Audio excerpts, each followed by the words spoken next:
In today's video, I'll show you how to add emotions in ElevenLabs step by step. First, sign in to your ElevenLabs account and open the text-to-speech dashboard. Select the voice you want to use. Next, choose the 11v3 model. Now enter your text. To add emotion, include emotional context directly in the script. For example, he said happily, "We did it."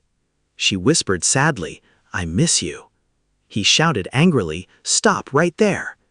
You can also use emotion tags such as happy, sad, angry, excited, whisper, He said shout. happily, For example, "We did it. excited. This is amazing. amazing." Next, open the voice settings. Adjust stability to allow more expressive variation.